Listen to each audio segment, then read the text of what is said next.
It's Anya and welcome back to my channel. So for today's video, pupunta tayo sa sunflower farm doon sa Tambaan, Eastern, di ko alam, basta pupuntahan natin siya ngayon guys, and let's see kung anong magaganda na spots doon na pwede nating pag-picturean or like photoshoot. Because, you know, madaming nagpo-post doon ngayon and it's trending sa social media. So, let's go. In 3, 2. So, nandito na tayo guys. Ayan. Yung mga sunflower. Anya nga sa'yo. Wow!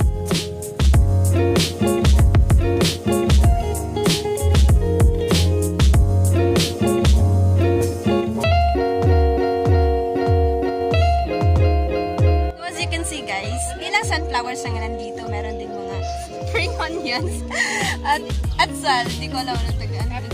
Pepper, yes. Bell pepper. Medyo hindi madilig yung boses ko kasi maraming tao and nakakakuha.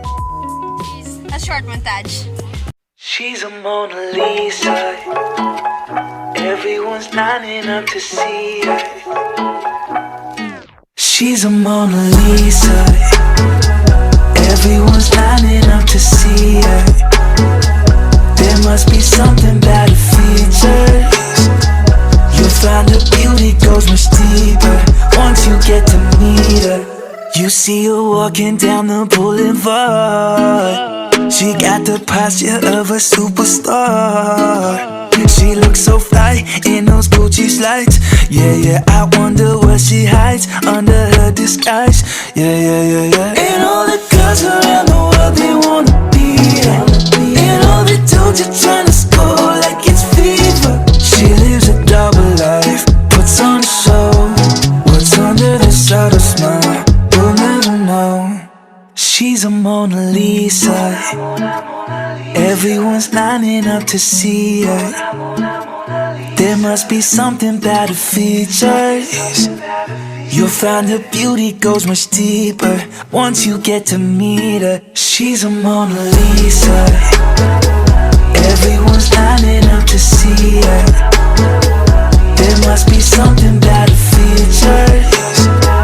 You'll find her beauty goes much deeper once you get to meet her.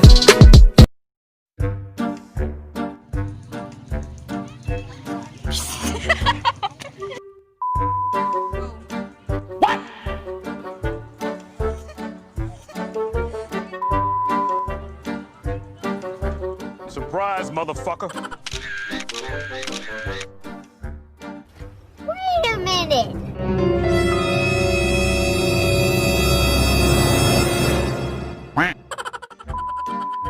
Ding, ding, ding, ding, ding, ding, ding, ding.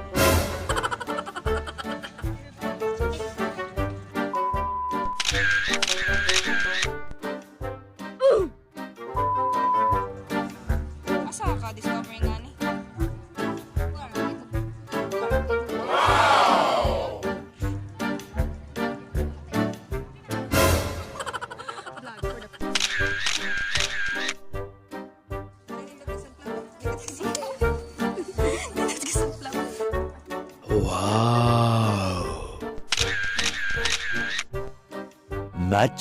Much later. So, ngayon guys, tapos na kaming pumunta doon sa sunflower farm. Anong tawag doon?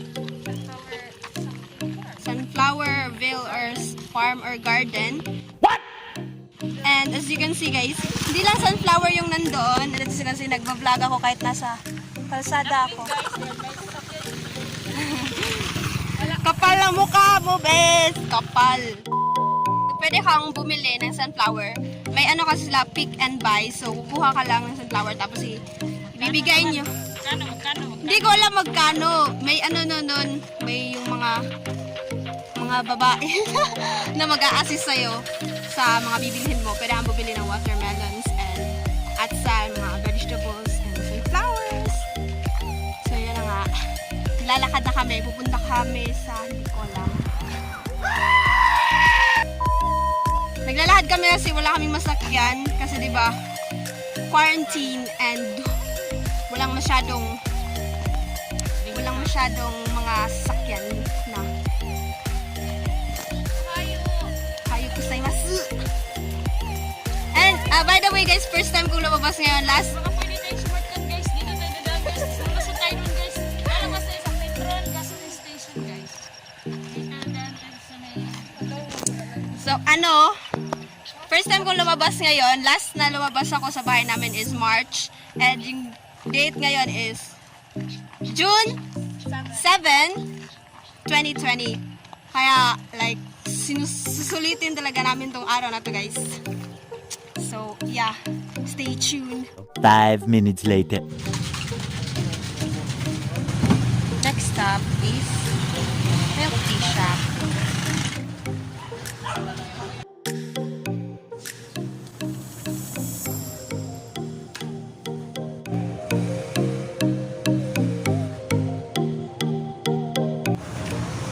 So ngayon guys,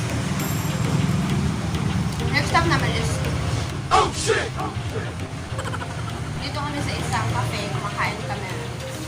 Meron kaming ube, cheese fry. Sarap po. Mukbang.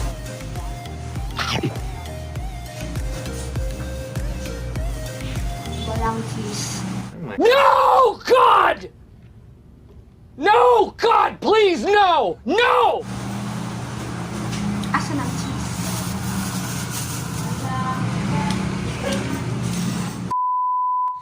So guys, we're back at home and I really had fun today. For those who want to go to the sunflower farm at Tambaan, Hilongos, Leyte, you can ask questions in the comment section below and worth it talaga pumunta doon guys. Flashback. Meron pa kaming ginawa kanina. Ito yan.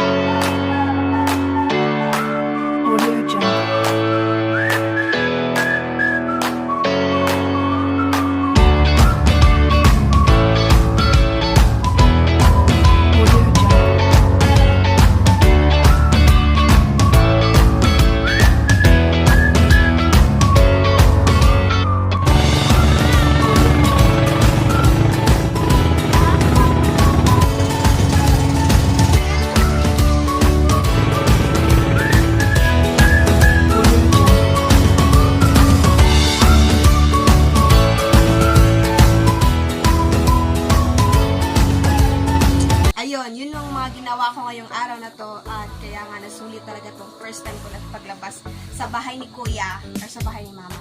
Anyways guys, worth it. Yung 10 pesos mo doon sa Sunflower Farm. You just need a photographer and an OOTD. Anyways guys, I had fun today and I hope you had fun too. Thanks for watching. Please like, comment, and subscribe for more videos. Bye!